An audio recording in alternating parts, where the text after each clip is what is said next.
मित्रों नमस्कार। मैं हूं आपका दोस्त डॉक्टर अनिल अग्रवाल। हमारे शरीर के अंदर खून की कमी हो जाती है।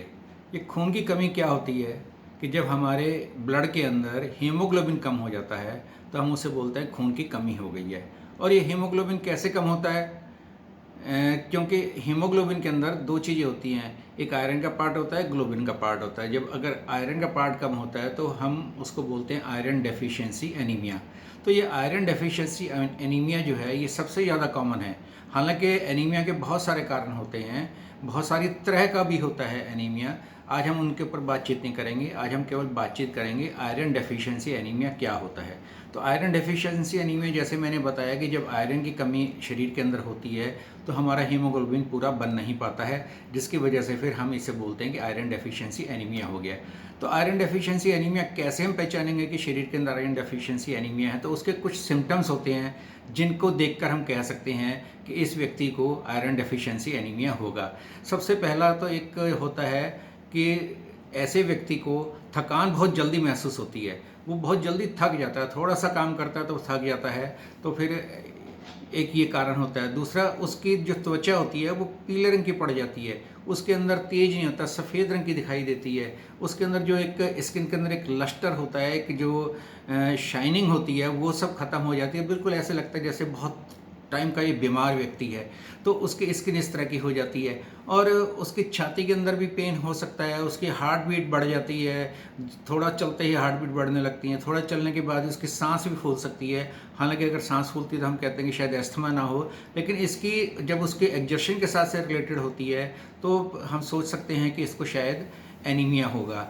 और अगर उसके सिर में भी दर्द जल्दी हो जाता है, थोड़ा बहुत काम करता है, थोड़ा सा बोलता है, थोड़ा गुस्सा करता है तो उसके सिर में दर्द हो जाता है। हाथ और पैर ठंडे हो जाते हैं, अगर उसके हाथों को पैरों को हाथ लगा के देखेंगे तो वो ठंडे दिखाई देंगे।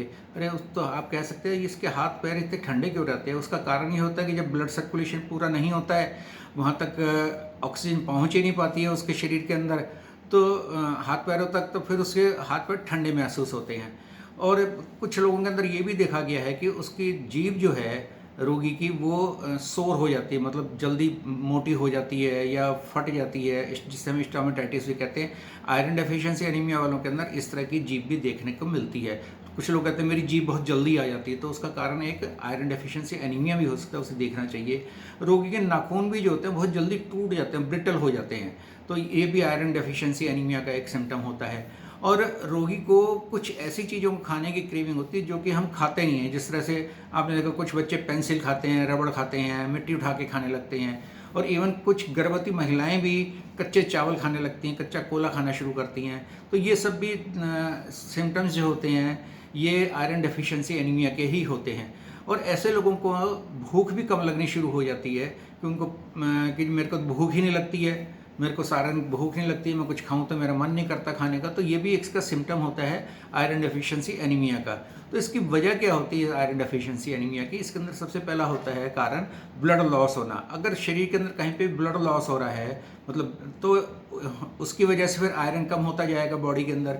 और आयरन के कोई स्टोर नहीं होता है, जब हम कुछ चीज़ें खाते हैं तो उसकी वजह से फिर आयरन हमारी बॉडी के अंदर आता है। तो ब्लड लॉस के अंदर क्या हो सकता है, जिस तरह महिलाओं को अगर जो माहवारी होती है वो अगर उस वक्त ब्लीडिंग बहुत ज़्यादा होती हो तो उसकी वजह से फिर उनको एनीमिया की शिकायत होनी शुरू हो जाएगी।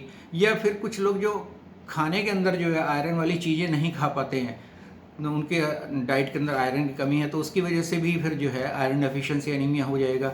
या फिर कुछ ऐसे रोगी भी होते हैं जो आयरन को पचा नहीं पाते हैं, मतलब जब कुछ खाने को तो मिल गया उसको, लेकिन वो आंतों से हजम ही नहीं होता है, जैसे सीलियक डिसीज है या आंतों में सूजन रहती हो, तो उसकी वजह से भी ऐसा होता है। और गर्भस्थ महिलाओं के अंदर भी आयरन की डेफिशिएंसी हो जाती है, उनको एनीमिया होता है, क्योंकि उन जब वो प्रेग्नेंट होती है तो उस वक्त उनका ब्लड वॉल्यूम ज़्यादा हो जाता है। जब ब्लड वॉल्यूम ज़्यादा होगा और हीमोग्लोबिन उतना ही है तो इसका मतलब वो डाइल्यूट हो जाएगा, तो उनका आयरन कम हो जाएगा। और फिर बच्चे को भी आयरन ज़्यादा चाहिए होता है उनके, तो इस तरह से उनको ज़्यादा चाहिए तो उस वक्त फिर उनको आयरन सप्लीमेंट्स वगैरह की ज़रूरत पड़ती है, नहीं तो उनको एनीमिया होता है और उस वक्त डिलीवरी में फिर उनको दिक्कत भी आती हैं।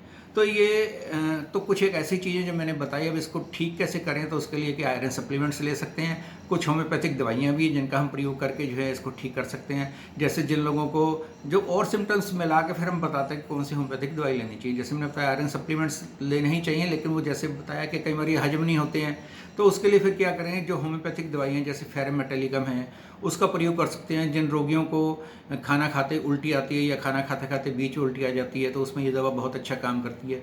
या नहीं तो अधिकतर फेरम फॉस अगर हम 6x में दें तो उससे भी जो है आयरन की डेफिशिएंसी पूरी हो जाती है। या जिन रोगियों को दस्त वगैरह ज़्यादा लगते हैं, हजम नहीं होता है, तो उसके अंदर फिर चाइना नाम की एक दवाई बहुत ही अच्छा काम करती है। अगर एबॉर्शन की वजह से एनीमिया हुआ है तो उसके अंदर सीपीए बहुत अच्छा काम करती है। सीपीए केवल उसी कंडीशन में ही दी जाती है जहाँ पर एबॉर्शन की हिस्ट्री हमें मिलती है।